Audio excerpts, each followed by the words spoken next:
이라고 하니까 제가 잘못 쓰는 건가 싶기도 하고요. 다른 사건들에서는 이 정도 사건 터지면 다 성범죄 사태라고 하지 않았나 싶었는데 이것도 한번 같이 여쭤보도록 하겠습니다. 조국혁신당 강미숙 여성위원회 고문님 어서 오십시오. 안녕하십니까? 네, 반갑습니다. 그리고 최윤경 기자도 네, 함께하겠습니다. 안녕하십니까? 네, 일단 제가 맨 처음 시작할 때 드린 말씀은 제가 틀린 거겠죠? 아닙니다. 성범죄가 정확한 명명이죠. 그럼 왜 다 성비위라고만 합니까? 이게 이제 그렇게 된 배경을 생각해 보면 제가 이제 당직자 비위 사건으로 명명을 했어요. 왜냐하면 이 성추행 사건과 더불어서 직장 내 괴롭힘 사건도 있었기 때문에 네.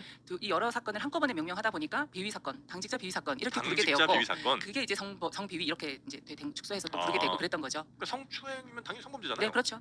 그럼 저는 왜 이렇게 언론들은 다 조심해서 쓸까? 혹은 언론들 포함해서 뭐 예를 들면 뭐 여러 진보 진영의 스피커들 뭐 이런 분들 굉장히 조심조심하는 것 같더라고요. 그래서 이게 맞는 건가 싶기도 하고. 사실 이 주제가 매우 민감하고 네. 또 조심스러운 주제라서 다루시는 분들도 아무래도 조금 더 한번 필터링을 하게 될 것 같습니다. 그러나 정확한 명명을 말씀하신 것처럼 네. 성범죄 사건이 맞습니다. 알겠습니다. 그럼 그 사건 뭐 언론에 많이 좀 나오긴 했는데 말씀해 주실 수 있을 만큼 정도 수준에서 어떤 사건들이 있었는지 한 번만 딱 정리하고 넘어가겠습니다.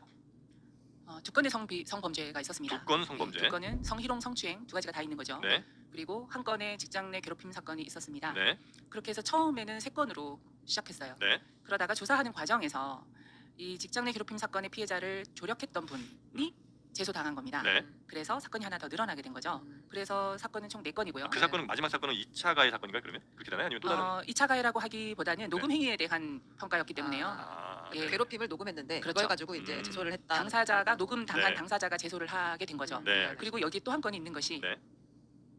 숭고하네요. 자꾸 있다고 얘기하니까. 이 사건을 처음에 저희가 다룰 수 있는 부서가 없어서 여성위원회에서 접수받았습니다. 네. 그때 여성위원회가 의원실에, 그러니까 강경수 의원이 여성위원장이었고요.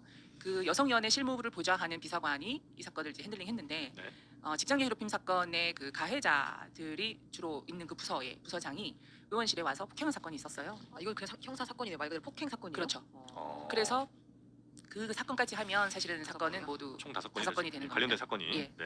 지금 우리가 이제 계속 보고 있는 것은 두 가지 사건은 다 정리가 됐다고 당에서는 일단 이야기를 하는데 관련해서 가해자들에 대한 징계는 다 이루어진 거예요. 지금 성범죄 사건은 징계 말벌이 됐고요. 네. 그리고 가해자 한 분이 했던 재심 청구도 기각이 됐기 때문에 최종 종결이 됐고요. 네. 직장내 괴롭힘 사건 같은 경우는 그것도 징계 결정은 났고 피해자가 재심을 청구하지는 않았습니다. 네. 그리고 그 추가로 파생했던 사건이 있잖아요. 녹음 행위. 그 녹음 행위는 징계가 감봉 4개월로 최종 결정이 났습니다. 그리고 이분도 재심을 청구하지 않았습니다. 네. 그리고 그 비서관의 경우는 당에서 처리하고 있지 않고 있고요. 그분은 지금 현재 가해자가 검찰에 송치돼 있는 상태입니다. 네. 그 조국혁신당에서는 그러니까 피해자 요구사항은 모두 수용했다. 관련 절차 모두 마쳤다. 외부기관 조사 전담해서 진행했고 뭐 인권특위 점검도 받았다. 그러니까 피해자들의 요구를 모두 받아들였다는 게 핵심인 것 같아요. 우리 법적으로 전혀 문제 없이 다 처리를 했다는 것 같은데 이건 맞습니까? 아니면 이것조차도 틀립니까? 보통 악만의 디테일이 있다고 하죠. 네. 당에서 입장문을 낼 때 제일 중요하게 강조하는 것이 법과 절차, 규정과 절차대로 다 진행했다라고 얘기합니다. 이것은 반은 맞고 반은 틀립니다. 네. 뭐냐면 당에서 절차가 없었어요. 애초에 당규가 없었기 때문에 이런 사건을 다룰 수 있는 매뉴얼이 없었기 때문에 어려웠던 점이거든요. 아무래도 신생 정당이다 보니 성범죄가 발생했을 때 어떻게 대응해야 되는지에 대해서 많이 우왕좌왕했던 건 사실이에요. 그래서 저희가 접수할 때 윤리위에 접수하지 않고 김선민 우리 대표 대행께 접수를 했는데 그 이유는 워낙에 고위당직자가 가해자이기 때문에 윤리위로 넘겨서는 안 된다. 왜냐하면 그분이 윤리위원이거든요. 그래서 대행께 직접 보고한 거고요. 그럴 때 우리가 여성위원회에서는 이 사건은 우리 당의 체계가 없으니까 여가부에서 만들어 놓은 성범죄 매뉴얼에 따라서 바로 진행합시다라고 제안을 드렸었죠. 네. 그렇게 해서 이제 이 일이 시작됐는데 우리 대행께서는 아예 독립적인 새로 다른 제3의 기구에서 하는 것이 가장 공정하지 않겠는가. 그래서 당내 외부 기구가 로펌에서 아니라, 하자. 네. 그래서 저희는 마다하지는 않았어요. 네. 그래서 로펌으로 넘기기로 했고 그런데 그 로펌을 정하기까지가 한 달이 걸렸고 그럼 왜 이렇게 오래 걸린 거예요? 좀 길게 얘기해도 됩니까? 가능하면 예, 조금 짧게 부탁드리겠습니다. 이제 후보를 놓고 선정을 하는 과정에서 네. 윤리위원회에서는 이제 저희가 추천한 곳으로 결정을 내렸어요. 네. 그런데 이곳을 나중에 저희 동의 없이 번복을 한 거예요. 음. 다 의결해 놓고 이유가 있나요? 그 이유가 나중에 제가 번복하고 난 다음에 전달받은 이유가 그곳의 고문이 황교안 씨 로고스였나요 예. 그때가? 그렇다고 하는 거예요. 그리고 김순규 씨가 거기에 아. 고문으로 있다. 그래서 제가 우리나라가 그동안에 보수가 이 땅을 주물러 왔는데 네. 그 보수 인사가 없는 곳이 로펌을 있겠는가. 네. 그리고 100명이 넘는 로펌인데 그건 받아들이기 어렵다. 그리고 두 번째 그러면 사전에 저에게 동의를 구했어야 된다. 그런 절차 없이 어떻게 마음대로 번복합니까? 네. 이런 이유로 거부했는데 그쪽에서는 이제 계속 언론에 그구 인사가 있었다라는 내용으로 내보내요. 그러나 로고스에 확인해 보니까 황교안 씨가 고문인 건 사실이 아니었어요. 아 그래요? 아니고 김승규 씨는 고문이긴 한데 이미 파트너 변호사도 아니고 이 일도 하고 있지 않다. 음, 사실과 다르다라고 당에도 해명을 했다고 들었습니다. 네. 그런 이유 때문에 저희는 이제 당에서 제안하는 그 로펌을 받아들이기 어렵게 된 거예요. 그 로펌이 싫어서가 아니고 왜 이렇게 이 과정을 투명하게 진행하지 않고 왜 이런 식으로 일방적으로 하는가? 물론 당에서는 피해자들을 생각해서 하신 거 맞아요. 황윤선 당시 총장께서 인터뷰에 알고 보니 거기가 성범죄 가해자를 많이 변호한 이력이 있더라. 그래서 제가 무슨 얘기도 했냐면 성범죄 가해자가 다 변호받을 자격이 있고 변호사가 피해자와 가해자를 구분할 수도 있지만 다 할 수도 있지 않겠는가. 어쨌든 네. 납득하기 어려운 그리고 이유들이었습니다. 시간이 점점 좀 늦어졌다. 사실 그래서 지금 말씀드리고 싶은 건 뭐냐면 그래서 어떤 프레임이 만들어졌냐면 네. 극우 인사와 손잡고 당을 흔들려고 한다. 누가요? 이렇게 프레임이- 피해자들이 저희가 계속 그걸 고집하니까 아, 저희는 그곳을 고집했다기보다는 이런 과정에 대해서 문제 제기를 한 거였는데요. 아, 마치 극우 인사들이 잔뜩 있는 곳 그리고 성범죄 가해자를 변호한 이력을 자랑하는 곳 그 아. 곳과 손을 잡고 끝까지 고집을 하면서 하는 이유는 당을 흔들려고 한다라고 하는 프레임이 작동이 되면서 이 사건이 아예 처음부터 좌초하게 된 첫 번째 단초를 마련한 게 그 사건입니다. 그러니까 이게 별일 아닌 것처럼 전 처음에 뭐 여기저기 중에 하나 하면 되지라고 생각했는데 그게 그렇게 발전하질 않았고 그 법무법인 그러니까 극우 인사가 뭐 있지도 않지만 있다고 알려진 그 법무법인과 지금 피해자들이 짜고 조국혁신당을 어떻게든 흠집내려 한다 이런 프레임으로 전환이 됐다는 거군요. 맞습니다. 그래서 제가 가장 심각하게 들었던 아. 비난 중에 하나는 김재련 네. 미소환됐습니다. 무슨 의미죠? 옛날에 여성 우리가 예. 사실 안희정 지사와 박원순 시장 아. 사건을 겪으면서 네네네네. 갖고 있는 트라우마가 있죠. 아. 네. 그래서 말하자면 제가 그 역할을 하고 있다라고 아. 그래서 그런 비난을 많이 받았습니다. 당시 그 김지은 씨를 대리했던 그래서 진보 진영을 깨부수려고 했다 이제 이런 의혹 뭐 프레임 안에 똑같이 갇혀 있었다 이 말씀이시군요. 그래요? 음. 그 혹시 지금 뭐 가해자가 됐든, 그러니까 혹은 뭐 당이 됐든, 혹은 뭐 조국 전 대표가 됐든, 뭐 굉장히 중요한 분이실 테니까 그 당에서 피해자들에게 사과는 지금 이루어지는 상황인가요? 뭐 당이든 아니면 뭐 가해자든. 이 사과 얘기는 참 많이 나오는데요. 네. 우리가 일본이 끊임없이 사과하는데도 우리 계속 사과 요구하지 않습니까? 네. 이유가 뭐죠? 제대로 사과하지 않았다고 생각해서 그렇죠. 그러면 사과라고 하는 것은 당사자가 원하는 방식이어야 해요. 네. 그리고 그것이 이후에 어떤 제도적으로 또는 뭐 다른 방식으로 뒷받침이 돼야 되고요. 그런데 이 사과가 사실 처음에 이 사건이 발생했을 때 제가 바랐던 첫 번째 스텝은 우리 대표 대행과 사무총장께서 피해자들에게 진심으로 위로와 사과를 하는 거였어요. 네. 왜냐하면 어떤 이유였냐면 아까 보신 것처럼 사건이 세 건이잖아요. 네. 세 건인데 그 중에 한 건의 직장 내 괴롭히면 한 부서가 거의 전체가 해당된단 말이에요. 네. 조직의 기강이 무너진 거죠. 음. 성추행 사건이 이렇게 벌어지고 있었고 거의 지난 7월 달부터 네. 거의 1년 가까이 성추행이 이렇게 지속적으로? 이루어지고 있었고 네. 또 직전의 괴롭힘은 1월 달부터 있었는데 네. 그리고 그걸 끊임없이 호소했는데 도와달라고. 그런데 이것을 누구도 관심을 갖지 않았다. 정식으로 접수하지 않았을 뿐 네. 우리 강미정 전 대변인은 당의 주요한 분들 몇 분에게 얘기도 하고 아. 도움도 좀 청하고 했습니다. 그러나 이것이 어디에서도 다뤄지지 않았던 거예요. 음. 그래서 이 부분에 대해서 저는 조직 관리를 실패한 거 아닙니까? 네. 조직의 기강이 문제가 있는 거죠. 이거는 조직 문화의 문제이기 때문에 개인의 일탈 이전에 그래서 저는 조직 관리를 제대로 하지 못하고 여러분에게 이렇게 마음의 상처를 준 것에 대해서 책임자로서 리더로서 정말 유감입니다. 미안하게 생각합니다. 철저하게 하겠습니다라고 하는 메시지를 먼저 주셨어야 해요. 네. 근데 그 메시지가 없었죠. 지금까지도 없나요?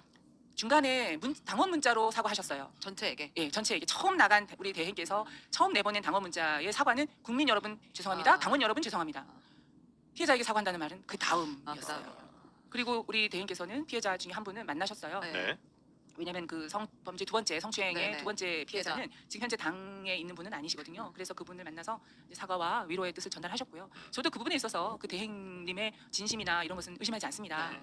그래서 그분은 그렇게 됐는데 다른 분들은 사과를 뭐 연락을 주시기도 했는데 이렇게 만남은 이루어지지 않았어요. 왜냐하면 사과라고 하는 것은 후속 대책이 있어야 되고 받아들일 만한 상황이 돼야 되는 거잖아요. 네. 그냥 미안하다는 말로 사과를 얘기할 수는 없는 거죠. 네. 그 제가 하나 좀 계속 궁금한 건 피해자는 이제 이미 뭐 워낙 유명한 분이기도 했고 이제 드러냈잖아요 스스로를. 가해자는 근데 어쨌든 공당에 꽤 중요한 위치에 있던 분들이잖아요. 가해자 공개는 안 합니까? 못 하는 거예요? 저는 이 부분에 있어서 법적으로 어떻게 돼 있는지는 잘 모르겠는데요. 네. 징계를 하고 나서 공식적으로 누구다라고 공개하지는 않았고 그리고 저희는 저로서는 대리하는 저로서는 그 두 번째 피해자 그 피해자는 전면에 나서는 걸 원하지 않았기 피해자분은 때문에요. 당연히 그러실 수 있을 것 네. 같아요. 네. 그런데 가해자가 공개가 되거나 그러면 상당히 또 심리적인 압박감 이런 것도 있을 상황이어서 네. 그래요? 저희가 적극적으로 가해자 이름을 공개하려고 하거나 그러지는 않았습니다. 그럼 뭐 네. 알겠습니다.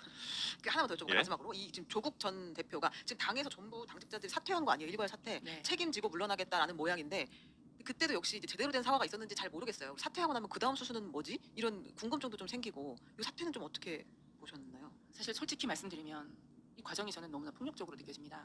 물론 이런 그 있어서는 안 되는 사건들이 발생하고 조직에서 제대로 위기 관리를 못하면 책임지는 거 맞죠. 그러나 그 책임이라고 하는 것은 다음 단계로 나아가기 위한 사태가 돼야 되지 않겠습니까? 강미정 전 대변인이 기자회견하고 나서 어떠한 연락도 없었습니다. 그리고 바로 직후에 기자회견을 하자마자 당에서 입장문을 냈지 않습니까? 네. 전날에 이 기자회견 한다라고 하는 게 이미 다 알려졌고 네. 당도 그것을 인지하고 있었고요. 근데 바로 내놓는 입장문과 반박문에는 팩트체크 중심으로 나왔어요. 그것이 저는 이런 방식으로 이분들이 지금까지 이 사건을 대해왔거든요. 늘 저에게 원하는 걸 해주는데 그 원하는 것은 우리가 정하는 대로 일방적으로. 그래서 거기서 또 아쉬우니까 우리가 아쉬우니까 받아들이고 다음 단계로 나아가는데 또 이거 해주세요. 2차 가해가 여기 지금 너무 심각하니까 2차 가해를 조사할 수 있는 뭔가 특위를 만들어주세요. 그랬더니 만들기는 만드는데 우리가 다 가이드라인을 정해서 그냥 통보. 늘 이런 식이었거든요. 그러니까 결과적으로는 제대로 절차를 다 밟아서 피해자들이 원하는 대로 특위도 만들고 또 원하는 대로 TF도 만들고 한 거 맞는데 그 과정에서 과연 피해자의 의견은 전혀 반영되지 않았다. 네. 혹시 당의 전체적인 지금까지 움직임이 이거 뭐 평가나 판단의 영역이겠습니다만 가해자를 더 감싸는 정황 내지는 그런 분위기라고 혹시 판단하세요? 네, 그런 보도들도 좀 있어서 그렇게 판단했죠. 가해자들을 더 감싸는. 뭐 감싸는 것까지는 아니어도 적극적 의지가 절대 보이지 않았고요. 왜냐하면 이 사건이 접수되고 나서 이후에 제가 이제 업무 배제, 분리 조치 이런 걸 요구했는데 예를 들면 온라인 업무 배제가 있을 거고 오프라인 업무 배제가 있겠죠. 이제 어느 정도는 진행이 됐어요. 마지막에 남은 것은 사실은 이제 이분을 대동하고 기자회견을 하고 대동하고 그 브리핑을 하고 우리 대표 대행께서 네. 그러면 저희 입장에서는 지금 징계를 청한 상태잖아요. 네네. 그런데 그분을 옆에 딱 놓고 기자회견을 하고 가해자는 업무 중심에 서 있고 피해자가 사실상 배제되면서 그렇죠. 분리됐다 이런 예. 말씀이시군요. 그래서 그 부분을 항의를 했죠. 그랬더니 아직 사실관계가 확정되지 않았기 때문에 배제할 수 없다. 이거 법적으로 이러이러하다. 이 법리를 얘기하는 게 아닌데. 그래서 사실은 그것에 분노해서 우리 강미정 전 대변인께서 경찰에 고소하게 된 겁니다. 아, 네. 그랬더니 네. 언론에 보도가 됐고 네. 보도되자마자 바로 다음 날 배제됐죠. 맞아요. 혹시 조국 전 대표가 이 사건에 대해서 좀 많이 무책임했다고 판단하세요? 들어가시기 전과 후가 있을 것 같아요. 작년 7월부터 있었던 일이니까 당연이라기보다 대표로서 이런 상황까지 알기는 어려웠을 겁니다. 물론 중간에 강미정 전 대변인이 몇 분에게 얘기했다고 하더라도 그러나 이런 것이 그 당시 사건이 있을 때도 옆에 당직자들이 있었어요. 그런데 그분들도 제대로 제재하지 않았습니다. 그렇다는 얘기는 어떻게 보면 우리 당의 어떤 이 감수성, 꼭 성인지를 말하지 않아도 인권 감수성에 대해서 한 번쯤 좀 질문을 할 필요가 있고요. 네. 그리고 이후에는 뭐 돌아오셔서의 모습은 솔직히 저는 많이 서운하죠. 책임의 문제는 저는 리더는 무한 책임이라고 생각합니다. 네. 그분이 뭘 하고 안 하고를 떠나서 리더는 그래서 리더죠. 예, 권한이 큰 만큼 책임도 당연히 무한 책임을 가지는 거라고 봅니다. 그런 측면에서 조국 전 대표께 책임이 있다 없다라고 하는 논란 자체는 저는 의미가 없다고 생각해요. 그러면 그 지금 잘 듣겠다 해서 페이스북을 바꿨잖아요. 듣는 모습으로 이렇게 기자회견 있은 후로 뭐 대리인이라든지 당사자 피해자에게 연락이 왔었나요? 제가 알기로는 강미정 전 대변인에게는 전화를 하신 걸로 압니다. 그리고 저에게는 안 왔고요. 그리고 제가 언론에서 보니까 대리인에게 연락했다 이런 게 있어서 제가 기자에게 물어봤더니 제가 알아보니 제가 아니고 다른 사람을 지칭하는 거였어요. 그러니까 TF가 지금 현재 권고안을 이행하기 위한 TF가 있습니다. 거기에 저희가 추천한 인사가 있어요. 그러니까 그분에게 당해서 당규를 만드는 과정에서 피해자들과 소통하여야 하는 역할을 맡기셨어요. 그분한테 아마 그분을 통해서 연락하신 것 같습니다. 그러니까 저에겐 연락이 없었고 강미정 전 대변인은 지금 뭐 이런저런 전화를 받을 만한 상황이 좀 아닌 것 같고요. 네. 그런데 저는 이제 이 부분에 있어서 매우 유감인 것은 언론에 강미정 전 대변인에게 2차례 3차례 전화했는데 안 받는다. 이런 게 언론에 나오지 않습니까? 사실은 다른 사건도 아니고 성범죄 사건의 피해 당사자가 얼굴을 내밀고 커밍아웃을 했어요. 근데 최후의 수단 아닙니까? 네. 그러면 모든 것을 내려놓겠다는 뜻이에요. 그리고 그 전날 이미 기자회견 한다는 게 다 알려졌고요. 만약에 정말 대화하거나 그럴 생각이 있으셨다면 저는 누가 됐든 당에서 전날 강미정 전 대변인한테 연락이 왔어야 된다고 생각하고요. 저한테도 마찬가지고. 그런데 이것이 문제가 되고 나니까 연락을 주시잖아요. 그런데 그것을 왜 공개적으로 하나요? 그거는 저에게 지금 강미정 전 대변인하고 연락이 잘 안 되니까 고모님께서 좀 도와주시라 하고 저에게 오히려 그런 얘기를 하셔야 되고 그런 거 비공개여야 합니다. 이렇게 되면 강미정 전 대변인은 점점 타깃이 되고 마치 무슨 의도와 목적이 있어서 그렇게 했던 것처럼 되어버리고요. 이렇게 되면 마치 우리 그 적극적인 지지자들은 강미정 전 대변인을 공격할 빌미가 되죠. 네. 그래서 저는 이것은 본인이 원할 때는 안 들어주고 원하지 않아서 이제 더 이상 방법이 없어서 다 포기한 사람한테 계속 전화한다라고 하는 건 전 이건 좀 폭력이라고 생각합니다. 뭐 아마 적극적인 지지자분들도 아마 당에서 그러실 것 같고 지금 댓글에도 일부 보면 뭐 진보 진영의 밀정이다, 뭐 당 폭파시키기 위해서 나오냐 등등 이제 이런 얘기들을 하시는 분들이 계세요. 이런 글들 내지는 공격들을 받으실 때는 어떤 생각이 좀 드시는지 여쭤봐도 되겠습니까? 저는 우리 사회가 이 사안뿐만 아니라 어떤 이슈가 발생했을 때 이것에 대응하는 태도가 매우 미숙하다. 그리고 뭐랄까요, 너무 함부로 한다는 생각이 듭니다. 정치적인 이슈를 다룰 때 정치인을 공격하는 것과 또 물론 강미정 전 대변인도 정치인이라고 할 수 있죠. 그러나 이렇게 민감한 사안인 경우에 혐오하고 조롱하고 또 그것을 마치 어떤 그 목적을 가지고 음흉한 의미를 뜻을 가지고 했던 것처럼 그렇게 몰아가는 것은 사실 이런 우리 사회에 있는 수많은 사회적 약자들 또 비슷한 어려움에 처해 있는 사람들이 점점 더 숨게 만들어요. 저는 정치는 이 소리가 음소거된 사람들의 목소리, 그 목소리들을 들어주고 반영하고 자꾸 그 소리들이 들리게 만들어주는 거라고 생각하거든요. 네. 그런데 자꾸 음을 소거하게 만듭니다. 전 이것은 집단폭력이고요. 우리가 시민지성 또는 집단지성의 힘을 믿고 지금까지 왔습니다. 검찰개혁이라고 하는 큰 뜻을 우리 어제 아주 큰 선물을 받았는데 저는 그것은 집단지성의 힘이라고 생각해요. 그러나 이 집단지성이라고 하는 것이 군중심리라고 하는 것이 양면성이 있다라고 하는 것을 우리가 늘 염두에 둬야 한다 이렇게 생각합니다. 네, 정말 끝으로 하나만 더 여쭤보겠습니다. 지금도 조국 혁신당, 그러니까 맨 처음 아마 당에 함께하실 때 굉장히 미래 비전 이런 것들에 대한 생각도 크셨을 거고 뭐 진보 정치 세력에 대한 사랑이 크셨을 거라고 생각하는데 지금도 조국 혁신당을 매우 사랑하시나요? 네, 왜냐하면 조국 혁신당의 주인은 당원들이에요. 그러니까 제가 창당 준비위 원장으로 시작을 했기 때문에 처음에 창당할 때부터의 분위기를 너무 잘 알죠. 네, 처음에 우리가 생각했던 것보다 훨씬 더 폭발적으로 시민들이 지지해 주셨어요.